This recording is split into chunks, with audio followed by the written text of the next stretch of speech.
Hello and welcome the students to JEE Maths by GK Podar channel. You are watching JEE Maths by GK Podar and I am GK Podar and I will be your mathematics mentor. तो guys आज मेरा तीसरा lecture है। पहले दोनों lecture में हमने वेविकर method को सीख लिया था, उसको एंजॉय किया था और फील किया था और मुझे पूरा यकीन है कि आप सभी ने उनको सीखा होगा और समझा होगा। ठीक है, फिर भी गाइज कोई भी आपको उससे रिलेटेड आपको डाउट आता है तो मेरे कमेंट सेक्शन में ज़रूर अपने डाउट को बताएं। मैं अगले लेक्चर में आपको उस डाउट को पक्के से क्लियर करूंगा। ठीक है गाइज, और गाइज यदि ये वीडियो आप लोग को अच्छा लग रहा हो तो please like, subscribe and share करना ना भूलें। ठीक है गाइज, तो आज सबसे पहले हम डिस्कशन स्टार्ट करते हैं। जो आपको होमवर्क मिला था क्वेश्चन कल के, उस क्वेश्चन के साथ तो आपके स्क्रीन पे दिख रहा होगा ये क्वेश्चन। ठीक है, किस इनक्वालिटीज़ का क्वेश्चन है? रेशनल इनक्वालिटीज़ का। क्यों है? क्योंकि इसमें नोमिनेटर भी है, डिनोमिनेटर भी है। सबसे पहले एक बार हम रिकॉल कर लेते हैं, हमने उसमें क्या सब पढ़ा था।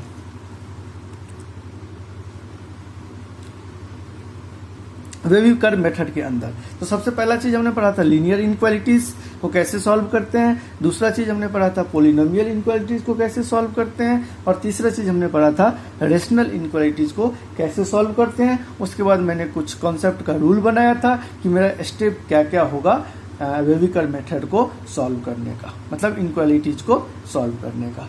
ठीक है, तो उसके बाद ये क्वेश्चन देखते हैं। यदि आपने उसको अच्छे से समझा होगा, पढ़ा होगा, घर पे जाके उसको एक बार रिवाइज किया होगा तो ये क्वेश्चन आपको पक्के से बन गए होंगे। तो गाइज चलिए अब देखते हैं इसका सॉल्यूशन कैसे करते हैं। चलिए, तो सबसे पहले क्या करते हैं गाइज, सबसे पहला स्टेप हमको ये देखना होता है कि राइट हैंड साइड में जीरो है या नहीं है। बिल्कुल है, पहला कंडीशन को सेटिस्फाई कर गया। ठीक है, इसमें कुछ करना ही नहीं है। दूसरा कंडीशन क्या देखते हैं कि ये स्टैंडर्ड फॉर्म में है कि नहीं है। स्टैंडर्ड फॉर्म के लिए क्या क्या चाहिए होता है? पहला चीज़ तो फैक्टराइज फॉर्म में चाहिए होता है, बिल्कुल है।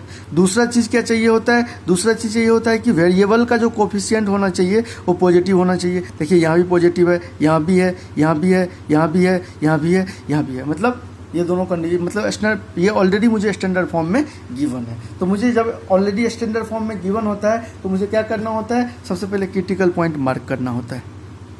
तो मैंने क्रिटिकल पॉइंट मार्क किया। क्रिटिकल पॉइंट कैसे मार्क करते हैं? हर सेक्शन से देख रहे हैं कि हर सेक्शन पे देखते हैं कि कहाँ कहाँ जीरो हो रहा है। तो यहाँ से 0 पे 0 हो रहा है, यहाँ से -1 पे 0 हो रहा है, यहाँ से 2 पे 0 हो रहा है, यहाँ से -5 पे 0 हो रहा है, यहाँ से 3 पे 0 हो रहा है और यहाँ से 5 पे 0 हो रहा है। ठीक, क्रिटिकल पॉइंट मार्क कर लिया। तीसरा स्टेप क्या होता है? Number line. नंबर लाइन मैंने ले लिया।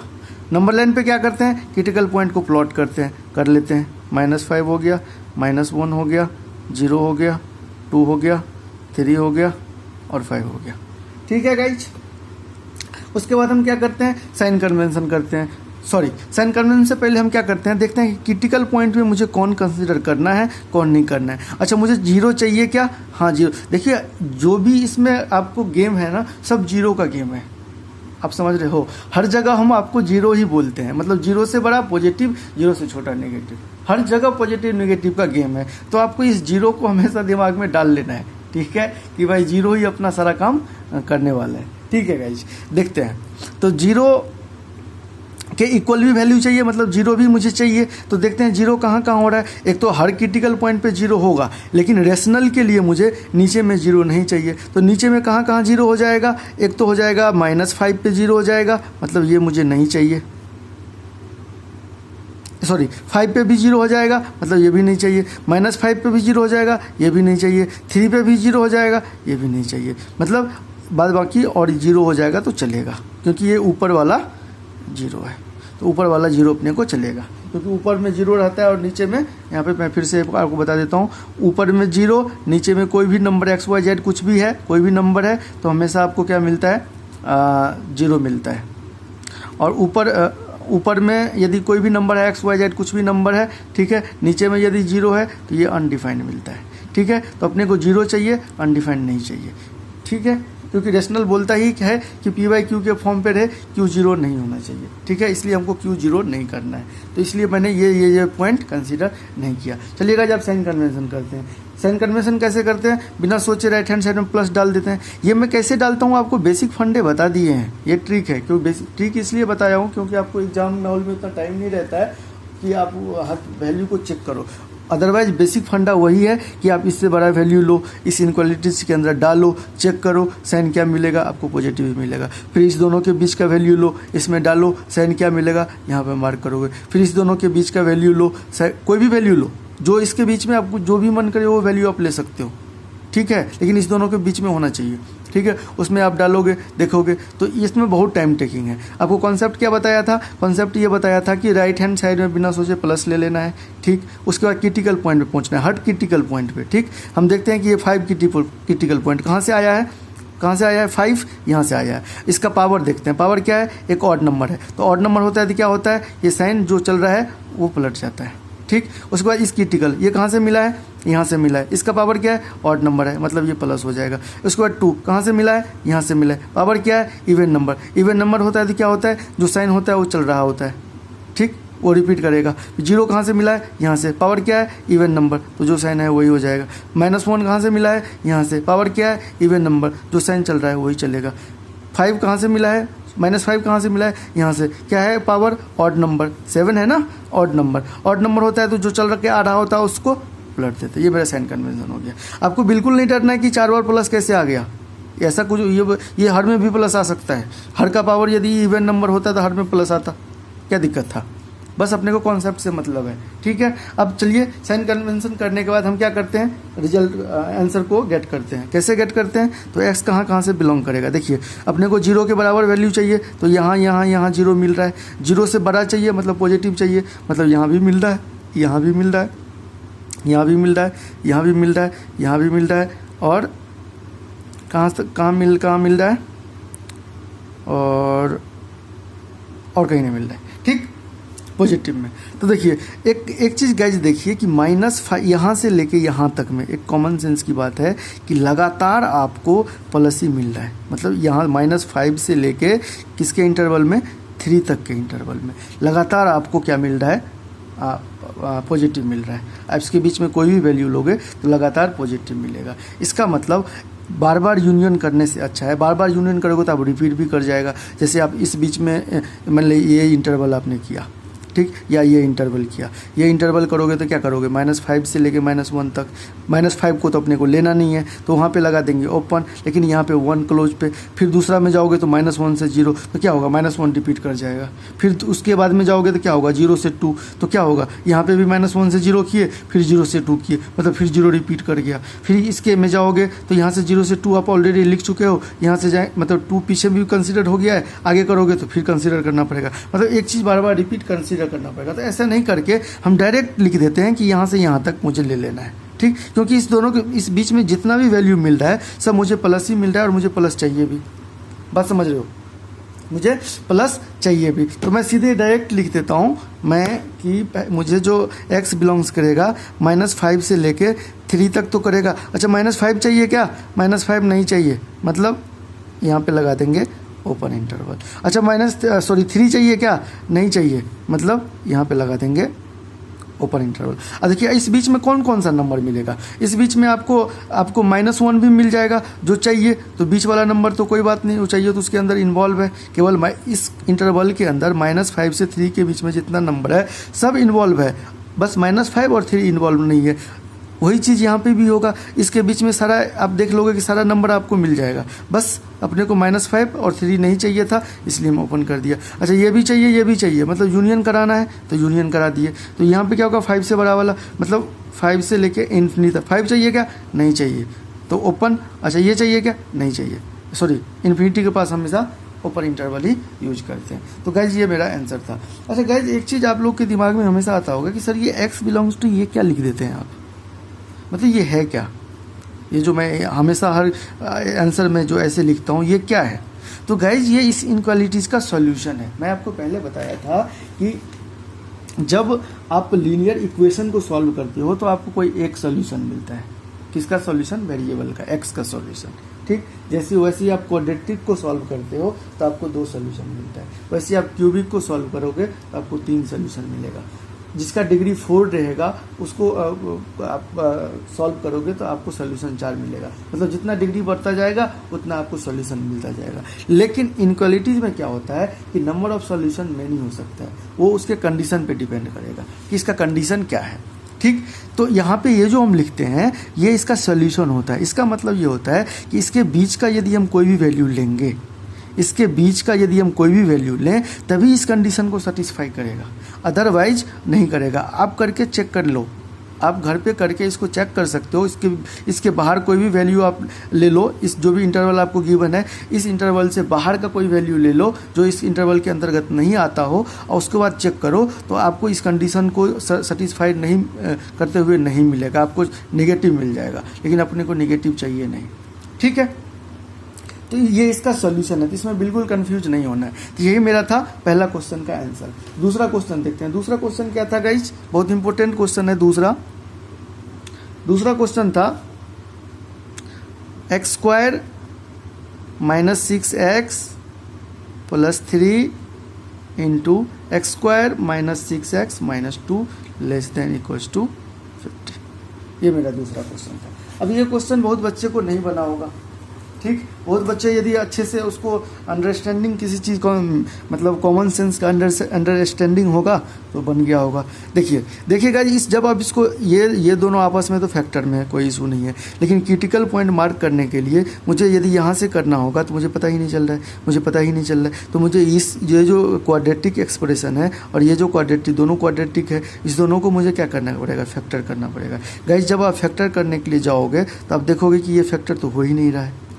मिडिल टर्म सेपरेशन से फैक्टर कैसे होगा? फैक्टर करने का क्या तरीका, इसको मल्टीप्लाई करो तो कितना मिलेगा 3x स्क्वायर। अब 6 को मुझे क्या करना है, ऐसा 2 टर्म में तोड़ना है कि मुझे मल्टीप्लाई कर उस दोनों टर्म को मल्टीप्लाई करने से मुझे क्या मिल जाना चाहिए 3x स्क्वायर, और ऐड सब्ट्रैक्ट करने से क्या मिल जाना चाहिए 6x, माइनस का 6x मिल जाना चाहिए। तो मुझे कोई भी नंबर नहीं मिलेगा, मतलब इसका मिडिल टर्म सेपरेशन से हम फैक्टराइज नहीं कर सकते हैं। तो जब नहीं कर सकते तो क्या करेंगे, तो कुछ ना कुछ तो रास्ता निकालना होगा। तो गाइस आपको बिल्कुल कॉमन सेंस की बात है, आपको इसमें दिख गया होगा एक चीज़ कि एक्स स्क्वायर माइनस 6x ये जो पोर्शन है और ये जो पोर्शन है ये दोनों क्या कर रहा है, रिपीट कर रहा है। अब देख लो, यहाँ भी रिपीट कर रहा है और यहाँ भी रिपीट कर रहा है, ये दोनों सेक्शन रिपीट कर रहा है। तो गाइज आप मैथमेटिक्स के अंदर और खास करके जेई के लिए जब आप पढ़ोगे तो ऐसा सिचुएशन आपको बहुत बार आएगा जब कोई नंबर रिपीट करेगा और आपको उसको कुछ लेट करना पड़ेगा, क्योंकि बिना लेट किए हुए आपको सोल्यूशन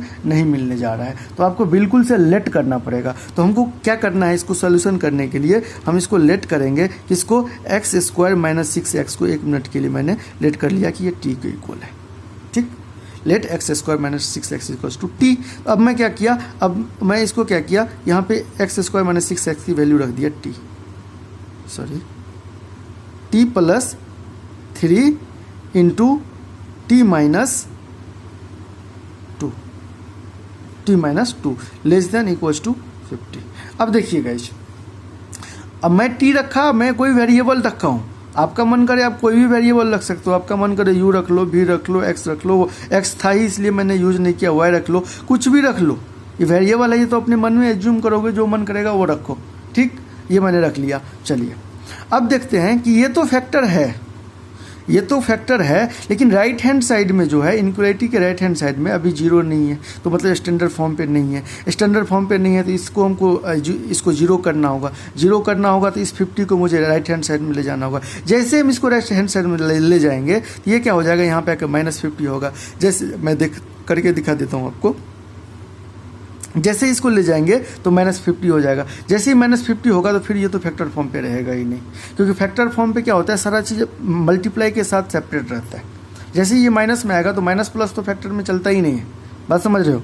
चलिए, तो उसके लिए क्या करना पड़ेगा, सबसे पहले मुझे इसको खोल के इसको सॉल्व करना पड़ेगा, थोड़ा सा कैलकुलेशन करना पड़ेगा। तो गाइज क्या है, तो यहाँ पे ये टर्म और ये टर्म आपको क्या दिख रहा है, अलजेब्रा का मुझे मल्टीप्लिकेशन करना है। अलजेब्रा का आई थिंक ये तो बेसिक चीज़ है, अब बिल्कुल 7, 6, 7, 8, 9, 10 से करते आ रहे होंगे अलजेब्रा का मल्टीप्लिकेशन। तो मैं ऐसा मान के चलता हूँ कि ये अलजेब्रा का मल्टीप्लिकेशन आपको आ रहा होगा। ठीक है, मान लूँ क्या, नहीं मानूँ क्या? चलिए नहीं मानता हूँ, आपको जो भी बिल्कुल जीरो से समझा ही देता हूँ। देखिए कैसे करते हैं अलजेब्रा का मल्टीप्लिकेशन। जैसे किसी एक चीज़ से इसको मल्टीप्लाई करते हैं, वैसे मान लीजिए कि मुझे t से मल्टीप्लाई करना पड़ेगा t-2 को, फिर +3 से मल्टीप्लाई पढ़ना पड़ेगा t-2 को, <= 50। ठीक, अब थोड़ा सा कैलकुलेट करते हैं। t और t को मल्टीप्लाई करेंगे तो t² प्लस माइनस t और 2 को मल्टीप्लाई करेंगे 2t, यहाँ से क्या आएगा प्लस का 3t माइनस 6 <= 50। ठीक, थोड़ा सा सॉल्व करते हैं। -2t + 3t क्या मिल जाएगा, प्लस का t मिल जाएगा, -6 <= 50। अब 50 को उधर लेके चले जाते हैं तो क्या मिलेगा, t² + t -6 -50 <= 0। ठीक, अब राइट हैंड साइड मैंने 0 कर लिया। अब थोड़ा सा इसको और मर्ज कर देते हैं, हो रहा है तो जितना सिंप्लीफाई आप कर सकते हो उतना कर लेंगे, कोई दिक्कत नहीं है, वो आपको और आसानी करेगा। t² + t -56 <= 0। अब देखिए गाइज, अब मैं पहुंच गया हूं कहाँ पे, फिर मिडिल टर्म सेपरेशन वाले के पास। ये क्वाड्रेटिक इक्वेशन मिल रहा है, t वेरिएबल में मिल रहा है। ठीक, चलिए अब इसको सेपरेट करके देखते हैं ये फैक्टराइज हो रहा है या नहीं हो रहा है। तो जब देखिए आप बिल्कुल हो जाएगा। देखिए 7 जा कितना होता है 56।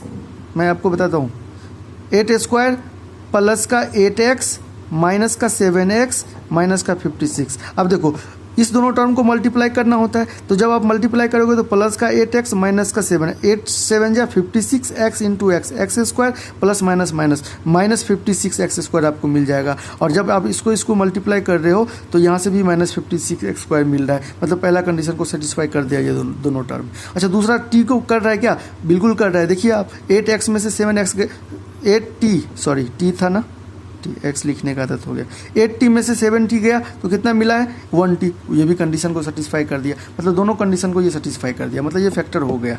ठीक, अब क्या करते हैं, अब इस दोनों में से कॉमन करते हैं, इस दोनों में से कॉमन करते हैं। क्या करेंगे, यहाँ से क्या कॉमन आ रहा है, t कॉमन आ रहा है, तो t + 8, यहाँ से क्या -7 कर सकते हैं, तो क्या मिलेगा मुझे, यहाँ से t मिलेगा, माइनस प्लस हो जाएगा, 8 मिलेगा। मैं आपको बताया था जब भी आपको सही एक फैक्टर, आप कब समझोगे कि मेरा फैक्टर सही है, जब आपको ये दोनों वैल्यू कॉमन मिल जाएगा। ठीक, फिर मैं t + 8 कॉमन करता हूँ, कर लिया तो मुझे क्या मिलेगा, t - 7 <= 0। अब गाइज, अब ये मेरा t तो रियल वैल्यू है नहीं, जो मेरा क्वेश्चन में था वो तो t था नहीं। t मैंने किसको लेट किया था, मैं x² - 6x को t लेट किया था। तो अब मैं t का जो रियल वैल्यू है उसको मैं यहाँ पुट कर दूंगा। तो मैं जैसे ही t का वैल्यू पुट करूंगा तो मुझे क्या मिलेगा, x² - 6x + 8 into x² - 6x - 7 <= 0। अब गाइज आप देख रहे हो, जब आप अब इसको फैक्टर करोगे तो ये फैक्टराइज हो जाएगा। कैसे हो जाएगा, देखिए ये -4 - 2 में स्प्लिट हो जाएगा, -4 - 2 मल्टीप्लाई होकर क्या हो जाएगा, प्लस का 8। ठीक, अपने को आप -4 और -2 को मर्ज करेंगे तो -6, और x तो लगाना ही है, तो अपने ये भी स्प्लिट हो रहा है और ये भी स्प्लिट हो रहा है। अब देखो यहाँ पे कैसे करेंगे, माइनस का 7 चाहिए ना, ठीक है, तो -7x ले लेंगे और प्लस का x ले लेंगे। उस दोनों को मैं करके दिखाता हूँ आपको। x², देखिए यहाँ पे क्या कर लेते हैं, 8 चाहिए, कितना चाहिए, 8 चाहिए, ठीक है, और यहाँ पे चाहिए 6, तो माइनस का 4x माइनस का 2x प्लस का 8 ले लेते हैं। ठीक, यहाँ पे x² माइनस का 7x प्लस का x माइनस का 7 <= 0। अब देखिए यहाँ से क्या कॉमन कर सकते हैं, x कॉमन कर सकते हैं तो x - 4 मिलेगा, यहाँ से -2 कॉमन कर सकते हैं तो x - 4 मिलेगा। देखिए पहला टर्म हो गया।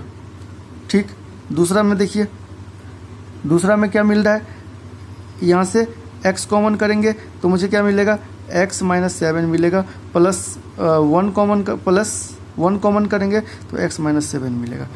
ठीक है गाइस, थोड़ा सा लंबा कैलकुलेशन गया है लेकिन अच्छा क्वेश्चन था। ठीक, कभी न कभी पूछा हुआ क्वेश्चन है ये। चलिए अब देखते हैं, अब इसको मर्ज करेंगे तो क्या होगा, यहाँ से x - 4 कॉमन आ गया और यहाँ से x - 2 आ गया, और यहाँ से क्या मिला है, x - 7 मिला है, और क्या मिला, x + 1।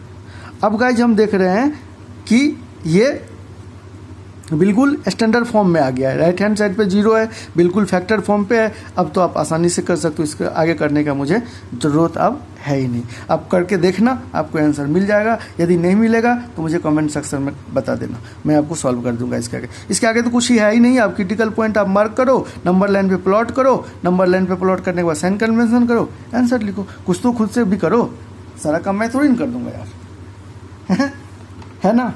तो कुछ खुद से भी प्रैक्टिस करना सीखना चाहिए, क्योंकि गाइस देखो जेई का एग्जाम ऐसा है कि आपको क्वेश्चन तो मोड प्रैक्टिस करना पड़ेगा एकदम। क्वेश्चन प्रैक्टिस करने से ही आपका कॉन्सेप्ट और क्लियर होगा और आप स्ट्रांग बनोगे, ठीक है। तो आप घर पे जो भी मैं आपको पढ़ाता हूँ उसको कॉपी पे नोट डाउन करते जाओ, ठीक है। उसको घर पे जाके एक बार पढ़ो और उससे रिलेटेड जितना क्वेश्चन आप कर सकते हो वो क्वेश्चन करो, बिल्कुल आप में परफेक्शन आएगा, इसकी गारंटी है, ठीक है। और क्वेश्चन करते टाइम यदि आपको कोई डाउट आता है तो बिल्कुल आप मेरे टेलीग्राम ऐप पे भी आप जाके पूछ सकते हो, मेरे कमेंट सेक्शन में पूछ सकते हो, आप कहीं भी पूछ सकते हो। अगला जो लेक्चर होगा उसमें आपके डाउट को क्लियर किया जाएगा, ठीक है गाइज।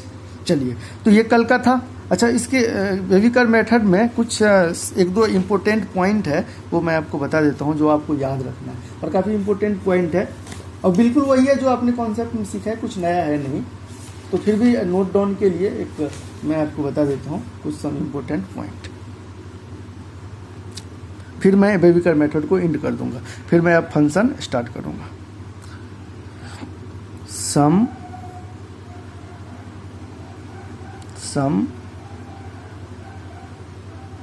important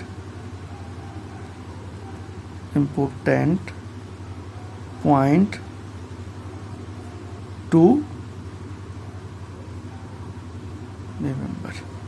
सबसे पहला पॉइंट जो होगा गाइस, सबसे पहला पॉइंट है कि sign of inequality change on multiplying a negative number. Sign of inequalities change on multiplying लिख ही देते हैं,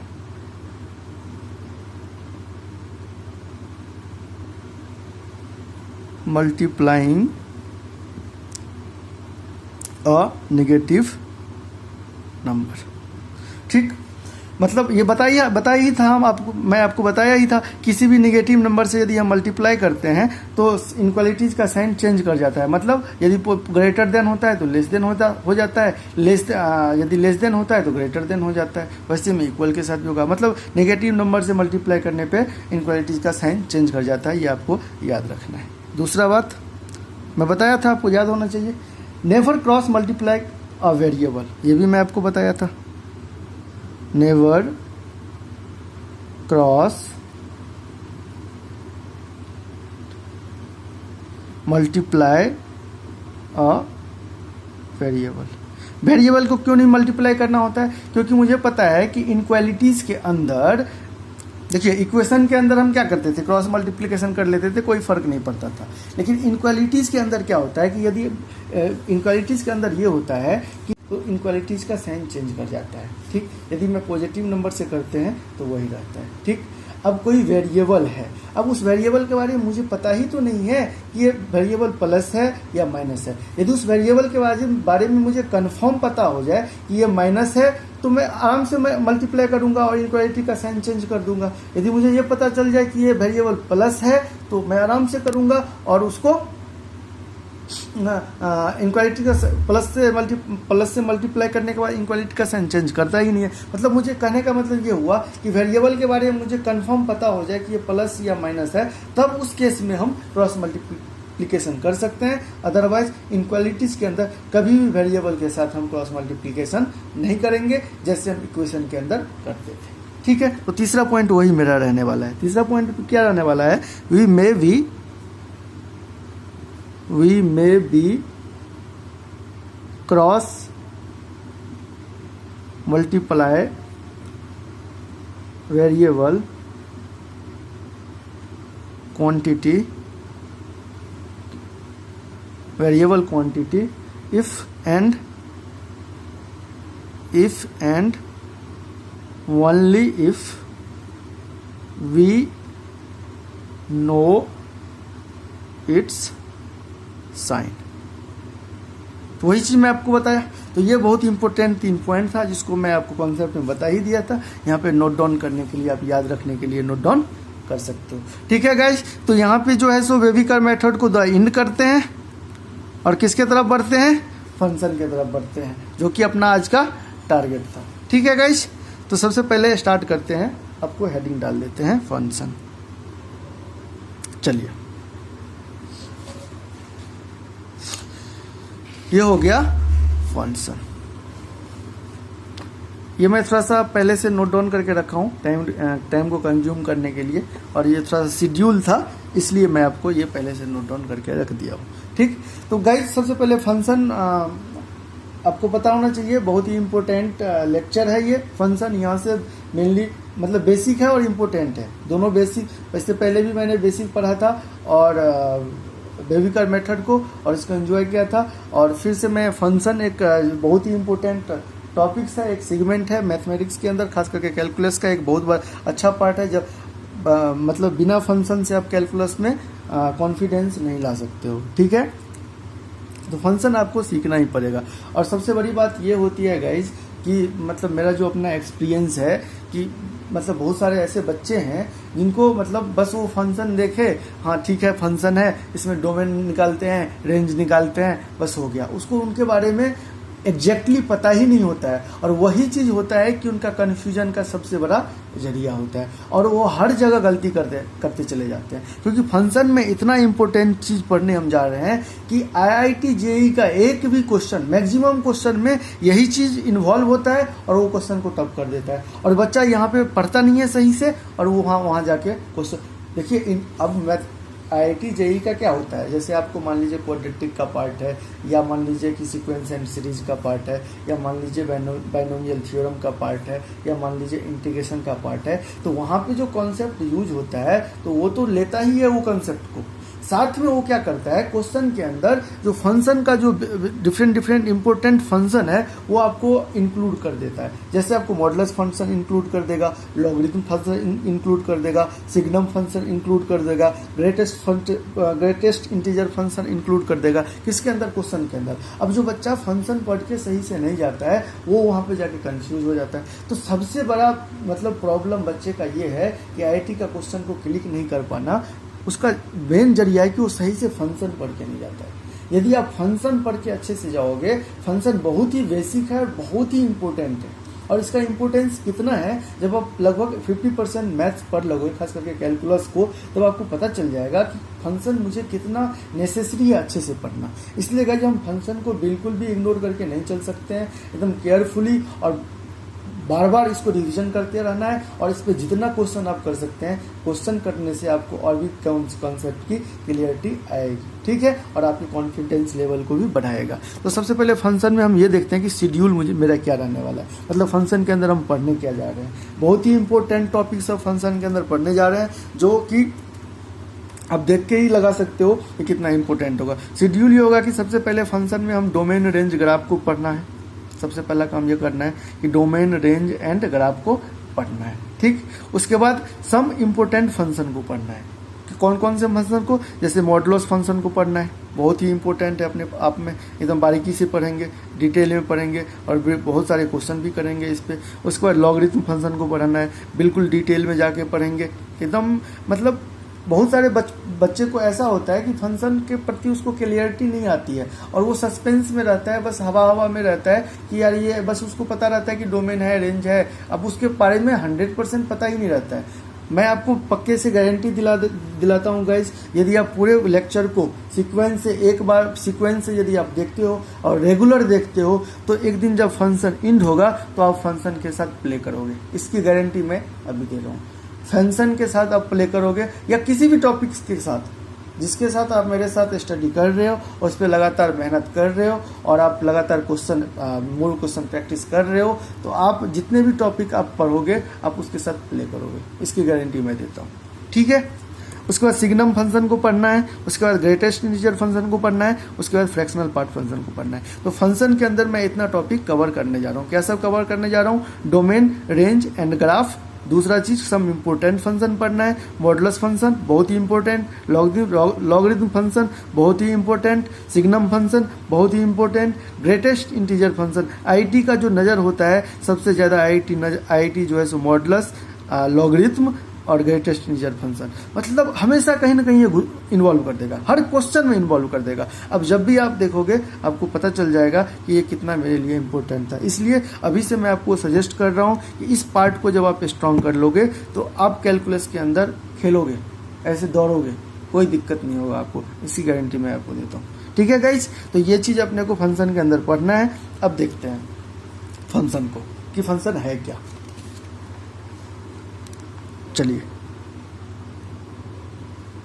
फंक्शन,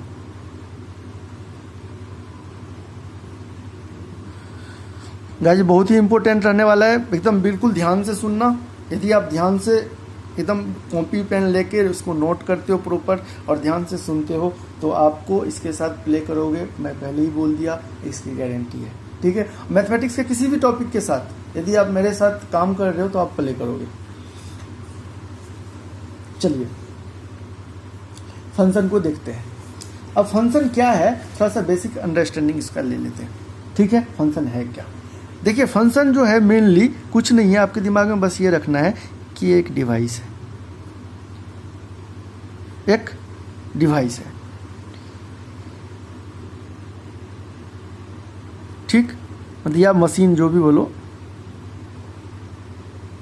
एक मशीन है। बस आपको ये ध्यान रखना है कि फंक्शन कोई एक डिवाइस है, मशीन अब कैसे है वो मैं आपको समझाता हूँ। देखिए एक छोटा सा एग्जांपल से समझाता हूँ जो कि आप रेगुलर लाइफ में करते हो, उसी के एग्जांपल से समझाता हूँ। 2 एग्जांपल लूँगा, आपको फंक्शन, डोमेन, रेंज एकदम बिल्कुल क्लियर कर दूंगा। 2 एग्जांपल से लेता हूँ। मान लीजिए कि आपके घर में एक जूसर है। ये क्या है? एक जूसर है।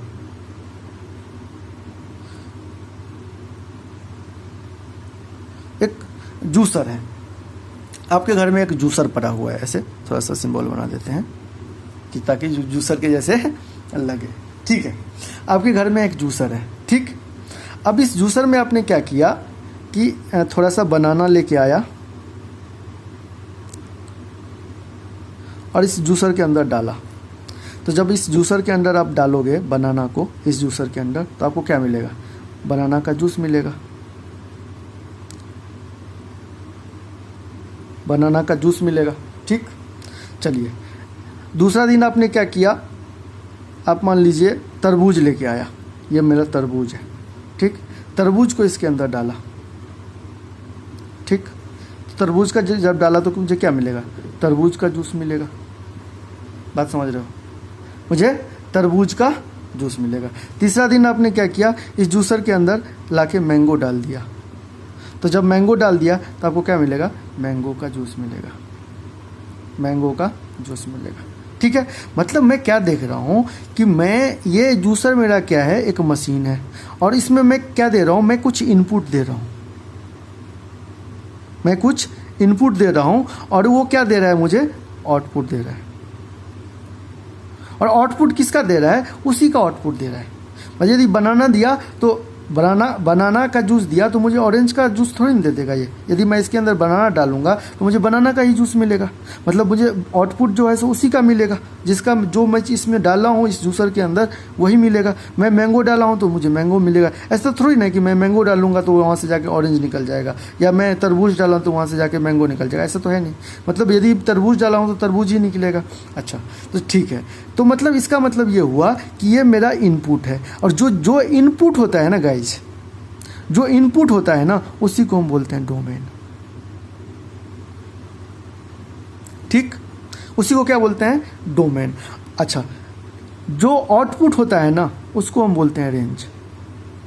मतलब कुछ इनपुट दिए, उस पे जो आउटपुट मिला उसको हम बोलेंगे रेंज। मतलब इनपुट को क्या बोलते हैं? डोमेन। आउटपुट को क्या मिलते हैं? रेंज। अब आपके दिमाग में आया होगा कि फिर आपके दिमाग में अभी भी परसेप्शन नहीं होगा। अभी देखिए, अभी पूरा ध्यान से सुनिएगा इस एग्जाम्पल को। इस एग्जाम्पल को यदि आप समझ गए, मतलब आपको फंक्शन से लेके आपके दिमाग में हर क्लियरिटी आ जाएगी। इसकी मैं गारंटी देता हूँ। देखिए, तो मतलब इसका मतलब ये हुआ कि इनपुट जो हो रहा है वो मेरा डोमेन हो रहा है, ठीक, और आउटपुट को जो इनपुट पे ये जूसर जो चीज़ मुझे आउटपुट दे रहा है वो मेरा रेंज हो रहा है। बात समझ रहे हो, ठीक। अच्छा, एक चीज़ बताओ, इस जूसर के अंदर मैं ला के पत्थर डाल दिया, इस जूसर के अंदर बहुत सारा पत्थर लाया डाल दिया, तो क्या होगा? ये जूसर टूट जाएगा, ये जूसर टूट जाएगा ना। मैं फिगर कैसे बनाऊं, मैं बोल रहा हूँ, आप बस समझो, इसको नोट नहीं करना है, ये मैं एग्जांपल के लिए आपको बता रहा हूँ, नोट क्या करना है वो मैं बताऊंगा आपको, ठीक है। इसको नोट मत कर लेना, मैं एक एग्जांपल से आपको समझा रहा हूँ। मैं यदि पत्थर यहाँ पे लाके डालूंगा, मतलब ये जूसर टूट जाएगा। मतलब इसका मतलब क्या हुआ? इसका मतलब ये हुआ कि ये जो इनपुट है ये इस मशीन को नहीं चलने वाला है, मतलब ये इनपुट इसको नहीं दे सकते हैं हम, सीधी सी मतलब है। इसका मतलब ये हुआ कि अब आप देखिए, डोमेन सोच के देखिए, एक मिनट के लिए आपके दिमाग में क्या आया कि जो भी मेरा इनपुट होगा वो मेरा डोमेन होगा। तो इसका मतलब ये हुआ कि इनपुट में सारा चीज़ नहीं ले सकता हूँ। ये सबसे बड़ा अपना परफेक्शन है कि जो इनपुट है वो मैं सारा चीज़ इनपुट नहीं ले सकता हूँ। फॉर एग्जांपल मैं आपको बताता हूँ, आपके जनरल लाइफ से बताता हूँ, आपके मतलब जनरल लाइफ में जो आप मतलब एक्टिविटी करते होंगे उससे मैं बताता हूँ। मान लीजिए आप 20,000 का जॉब करते हैं कहीं पे, किसी भी कंपनी में, और आपका कोई फ्रेंड होगा, ठीक। आपके फ्रेंड को मतलब मान लीजिए कि 50,000 की ज़रूरत हो गई, और वो आपको मैसेज किया कि भाई 50,000 की बहुत अर्जेंट है, थोड़ा सा ट्रांसफ़र कर दे, ठीक। आपने क्या किया? अब आपके पास तो वो है ही नहीं, 50,000 रहेगा तब तो आप उसको ट्रांसफ़र करोगे, वो तो आपके डोमेन में है ही नहीं। बात समझ रहे हो? मतलब जो अब वही दोस्त आपको ये बोलता है कि भाई मुझे 5,000 ट्रांसफ़र कर दो, तो आप यार 5,000 ठीक है, 5,000 तो कर ही सकते हैं। तो कैसे करोगे आप? चाहे तो इंटरनेट बैंकिंग से करोगे, बहुत आदमी जैसे गूगल पे यूज हो रहा है, फ़ोन पे यूज हो रहा है, लोग पेटीएम से या जैसे भी करता है। तो ये जो फ़ोन पे, पेटीएम, ये क्या हो गया? मेरा फंक्शन एक डिवाइस हो गया। उस डिवाइस में मैंने अपना इनपुट दिया 5,000 और उसको आउटपुट मिल गया, मतलब उसको रेंज, तो उसको जो मिला वो रेंज मैंने जो दिया वो डोमेन, ठीक है। तो 5,000 यदि मुझे लेना था तो मैंने एक्सेप्ट कर लिया, और मुझे 50,000 बोल दिया तो मैं इसको एक्सेप्ट ही नहीं कर पाया, क्योंकि मेरे वो डोमेन के अंदर ही नहीं था। बात समझ रहे हो? तो ये जो डोमेन है, मतलब इसका इनपुट का मतलब डोमेन होता है, लेकिन आपको दिमाग में ये भी रखना है कि इनपुट सारा चीज़ नहीं चल सकता है, वो एक स्पेसिफिक है, ठीक है। स्पेसिफिक इनपुट ही चलेगा जो उसके लिए बना होगा, अदरवाइज दूसरा इनपुट हम लेके नहीं चल सकते।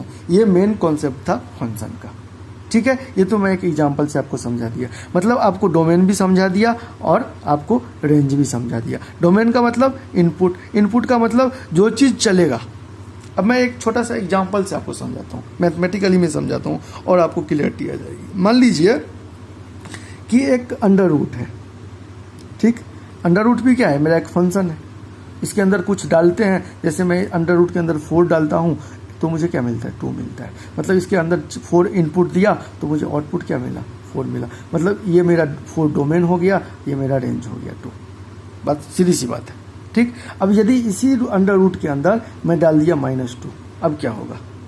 अब ये रूट बोलेगा कि भाई मैं रूट के अंदर मैं निगेटिव तो एक्सेप्ट ही नहीं करूँगा, क्योंकि रूट यही बोलता है ना कि मैं अपने अंदर नेगेटिव तो एक्सेप्ट ही नहीं करूंगा। पॉजिटिव वैल्यू या जीरो से बड़ा कोई भी वैल्यू दे दो मुझे चलेगा, लेकिन मैं नेगेटिव नहीं लूंगा। वही चीज़ मैं यहाँ पर बता रहा था कि डोमेन इनपुट जो होता है वो सारा चीज़ नहीं हो सकता है, वो एक स्पेसिफिक ही होता है। बात समझ में आ गया, ठीक है। यदि इनपुट ही नहीं देंगे तो आपको रेंज क्या मिलेगा? मिलेगा ही नहीं। मतलब यदि मैं कोई इनपुट लेगा ही नहीं तो आपको आउटपुट ही भी नहीं मिलेगा। मतलब ये क्या है? ये तो इंडिपेंडेंट है, इंडिपेंडेंट है। मतलब जो मेरा डोमेन है वो मेरा इंडिपेंडेंट क्वांटिटी है, ठीक है। उसमें मैं अपने मन से डाल सकता हूँ। लेकिन ये क्या है? ये जो रेंज है वो डिपेंडेंट है। किस पे डिपेंडेंट है? इनपुट पे, मतलब डोमेन पे। डोमेन कुछ देंगे तब जाके मुझे आउटपुट मिलेगा, मतलब रेंज मिलेगा, ठीक। अच्छा, एक तो डोमेन पे भी डिपेंडेंट है और दूसरा इस जूसर पे, इस मशीन पे भी डिपेंडेंट है। मतलब किस टाइप का? मतलब यदि मतलब इस पे भी डिपेंडेंट है। अब ये भी तो वर्क कर रहा है, ठीक है। इनपुट इसमें डालेंगे, ये काम करेगा, तब जाके इसको मिलेगा। मतलब इनपुट पे भी डिपेंड कर रहा है, इस पे भी डिपेंड कर रहा है।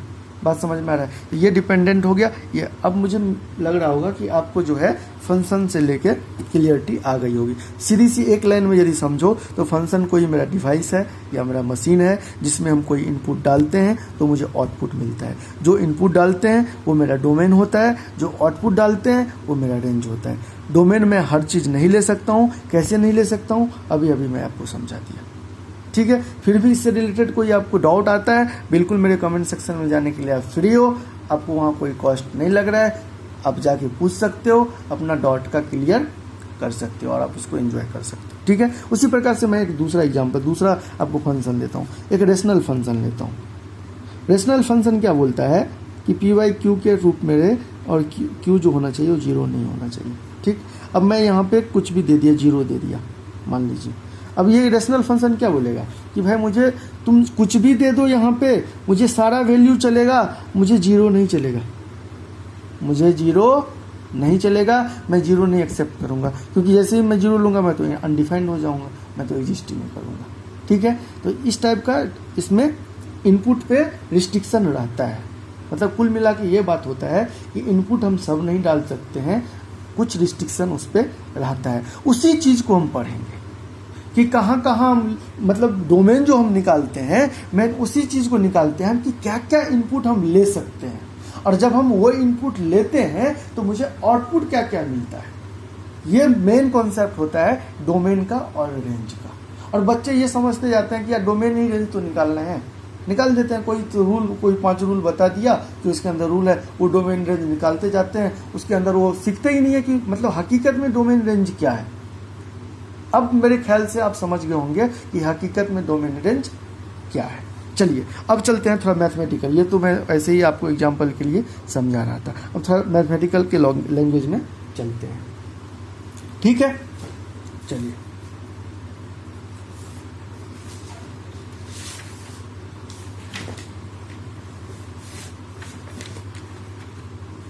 तो गाइस सबसे पहले हम आपको बताया था कि फंक्शन के अंदर अपन को 2 चीज़ पढ़ना है। पहला चीज़ डोमेन रेंज एंड ग्राफ पढ़ना है, तो दूसरा चीज़ सम इम्पोर्टेंट फंक्शन पढ़ना है जिसमें मॉडुलस होगा, ग्रेटेस्ट अच्छा मेरा मशीन क्या सब होगा, यहाँ पे मैं मशीन के लिए समझाता हूँ। तो मेरा मशीन एक अंडर रूट फंक्शन हो सकता है, रेशनल फंक्शन हो सकता है, मॉडुलस फंक्शन हो सकता है, वो भी मेरा मशीन है। उसके भी अंदर मॉडुलस के अंदर कुछ इनपुट डालूंगा तो मुझे आउटपुट मिलेगा। वैसे ही मेरा लॉगरिथम फंक्शन हो सकता है, फंक्शन है, मैं लॉगरिथम के अंदर कुछ इनपुट डालता हूं तो मुझे आउटपुट मिलता है। वैसे ही ग्रेटेस्ट इंटीजर मेरा एक मशीन है, वो जो मैं 5-6 आपको फंक्शन बताया था ना, वो बिल्कुल मेरा मशीन की तरह काम करेगा, बिल्कुल एज इट इज मशीन की तरह काम करेगा। वो आप देखोगे जब मैं आपको पढ़ाऊंगा तो आपको पता चल जाएगा कि सही में ये मशीन की तरह ही काम कर रहा है, ये एक डिवाइस ही है, ठीक है गाइज। तो सबसे पहले हम जो पहला पॉइंट था डोमेन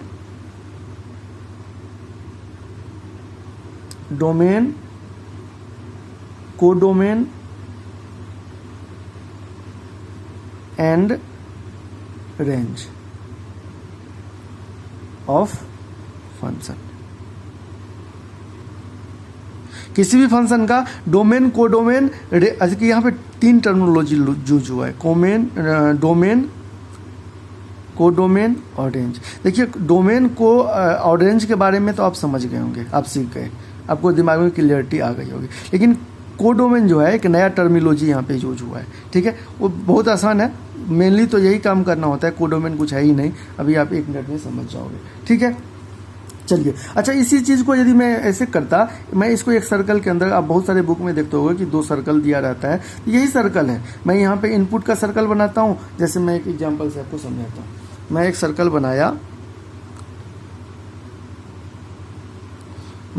बनाया, जिसमें कुछ इनपुट डाला, -2, -1, 0, 1, 2, ठीक। अच्छा यहाँ पे एक फंक्शन लगा दिया, मैं फंक्शन क्या लगाया, अच्छा फंक्शन जब भी लेंगे गाइज तो हम y = f(x) फंक्शन लेते हैं, ऐसे y = f(x). इसमें कभी कंफ्यूज मत होना है, फंक्शन जब भी लेंगे तो y = f(x) का फंक्शन होगा, y = f(x). आप देखोगे हर जगह y = f(x) फंक्शन। ये मेरा क्या है, f(x), यही फंक्शन है। मान लीजिए कि y f(x) के जगह पे मैंने x² ले लिया, ठीक, इसका मतलब ये जो एक्स स्क्वायर है ये मेरा एक मशीन हो गया। कौन सा मशीन? एक क्वाड्रेटिक फंक्शन हो गया। क्वाड्रेटिक एक इक्वेशन भी है, इनक्वालिटीज भी है, पोलिनोमियल भी है और फंक्शन भी है, हर चीज है। बात समझ रहे हो? ठीक है, क्योंकि इसका डिग्री 2 है ना, किसी भी इक्वेशन का डिग्री 2 होता है मतलब क्वाड्रेटिक होता है। ठीक है, मैंने एक फंक्शन ले लिया एक्स स्क्वायर। अब इस एक्स स्क्वायर में मैं ये जो फंक्शन है y equals to f of x equals to x square, मतलब इसका मतलब ये हुआ कि सीधे हम लिख सकते हैं y equals to x square. ये मेरा फंक्शन, ठीक, ये मेरा फंक्शन है। ठीक, अब यहाँ पे मैं दूसरा सर्कल लगा दिया, एक सर्कल ले लिया और यहाँ से मान लीजिए ऐसे करके ऐसे जाते हैं। ठीक है, ये मेरा मशीन हो गया। क्या मशीन है? हमने मशीन इस बार क्या कंसीडर किया है? y equals to x square मैंने मशीन का कंसीडर कर लिया है। ठीक, ये आपको दिक्कत नहीं हुई समझने में कि y equals to f of x कैसे हुआ? यदि आपको दिक्कत आई हो तो मुझे कमेंट सेक्शन में डालना। ये जब भी हम फंक्शन लेट करते हैं तो y equals to f of x ही लेट करते हैं। आप कहीं भी मैथमेटिक्स के अंदर आप आगे जितना क्लास देखोगे हर जगह आपको y equals to f of x मिलेगा, हर जगह मिलेगा, क्योंकि फंक्शन हमेशा y equals to f of x का ही होता है, क्योंकि फंक्शन का ग्राफ होता है।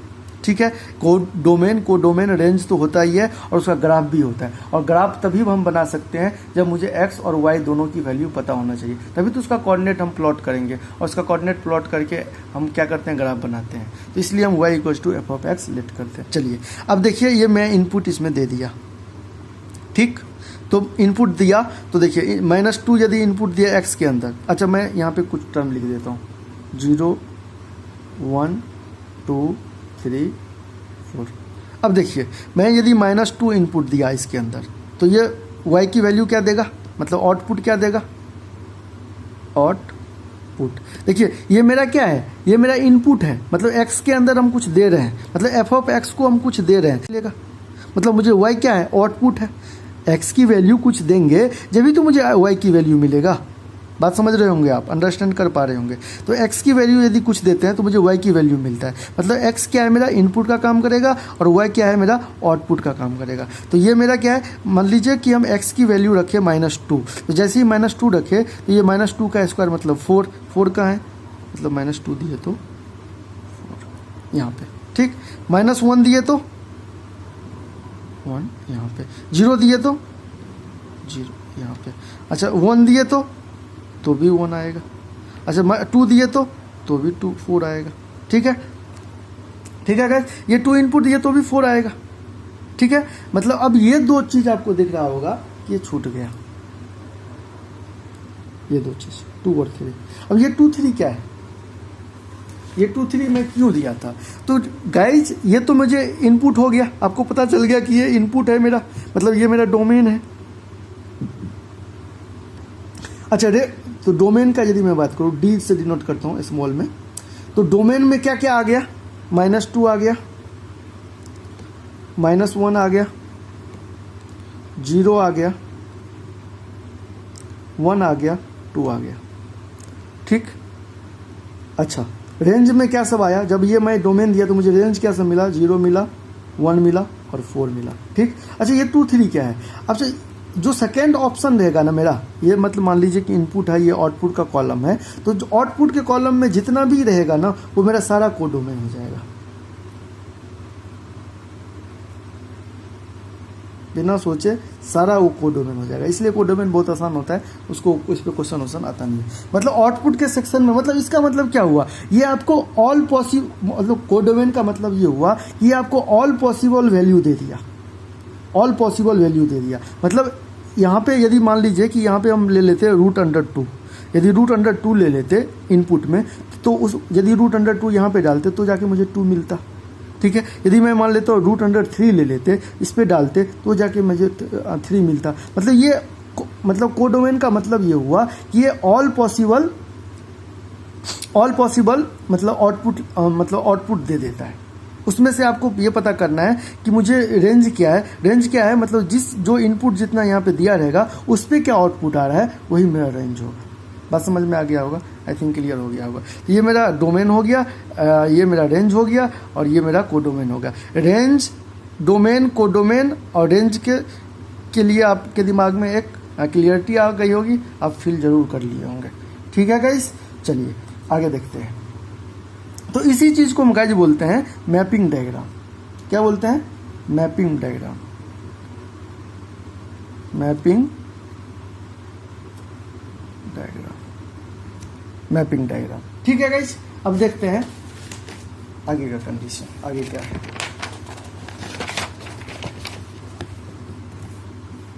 चलिए गाइस, अब जो अगला पॉइंट है इसके अंदर प्रोसीड करते हैं। Function mapping.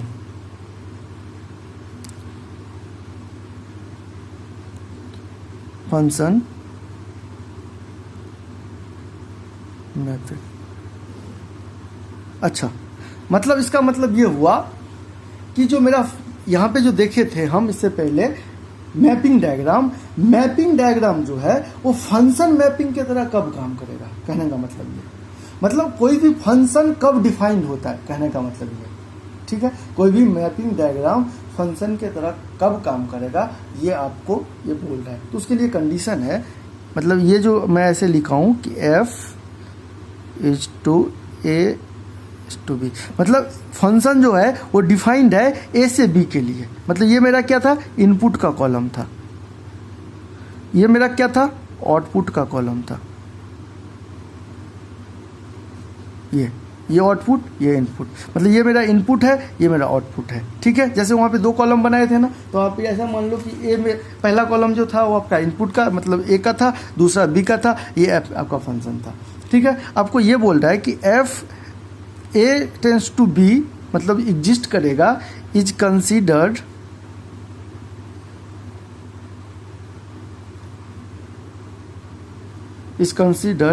As a function if every element in domain set A has exactly one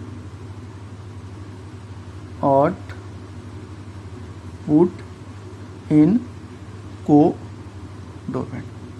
अब इसका मतलब क्या हुआ, देखिए, मतलब ये हुआ कि फंक्शन में कोई भी मैपिंग डायग्राम फंक्शन मैपिंग की तरह तभी काम करेगा जब एलिमेंट मतलब डोमेन का जो मतलब सेट ए है, मतलब जो डोमेन है उसका एग्जैक्टली वन आउटपुट आएगा। बात समझ रहे हो? अभी एग्जांपल से मैं आपको समझाता हूँ। जैसे मैं एक 2-3 सिचुएशन दे दिया आपको, ऐसे 1 2 3, यहाँ पे दे दिया x y z, पहला चीज, ठीक, ए बी। दूसरा सिचुएशन दिया ऐसे, ये पहला सिचुएशन था, ये दूसरा 1 2 3, यहाँ पे दे दिया मान लीजिए y, एक ही एलिमेंट दिया। कितना भी दे सकता है, ऐसा नहीं है, ये अपने मन पे है। यहाँ पे मान लीजिए 1 2 इनपुट दिया और आउटपुट क्या दिया, x y z, ठीक। ये मेरा ए कॉलम है, ये मेरा बी कॉलम है, ये मेरा ए कॉलम है, ये मेरा बी कॉलम है, ये दूसरा एग्जाम्पल, ये तीसरा एग्जाम्पल। चलिएगा जब देखते हैं, मतलब ये क्या बोल रहा है कि फंक्शन A=B तभी आप कंसीडर कर सकते हो एज अ फंक्शन, मतलब F=A is considered as a function if अगर एवरी एलिमेंट इन डोमेन, मतलब डोमेन में जितना एलिमेंट है, कितना एलिमेंट है 1 2 3 एलिमेंट है, डोमेन मतलब set A has exactly one output. अब एग्जैक्टली वन आउटपुट का मतलब क्या हुआ? इसका मतलब ये हुआ कि इसके अंदर जितना भी एलिमेंट है ना, उसका एग्जैक्टली वन ही आउटपुट होना चाहिए कोडोमेन में। जैसे मैं एक एग्जांपल से आपको समझाता हूँ, जैसे इसी एग्जांपल से समझाता हूँ। देखिए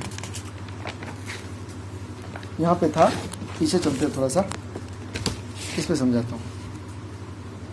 यहाँ पे देखिए, अब देखिए इसमें क्या हो रहा है कि जितना भी डोमेन में एलिमेंट है उस सारे का एवरी एलिमेंट का आउटपुट में सीधी सी बात है। देखिए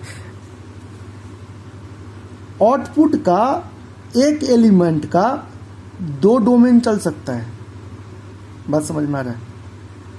एक एलिमेंट का 2 डोमेन चल सकता है, मतलब एक आउटपुट का 2 इनपुट चल सकता है। कैसे चल सकता है? जैसे एक्स स्क्वायर का आ गया तो -2 पे भी ये 4 होगा, 2 पे भी 4 होगा, ठीक।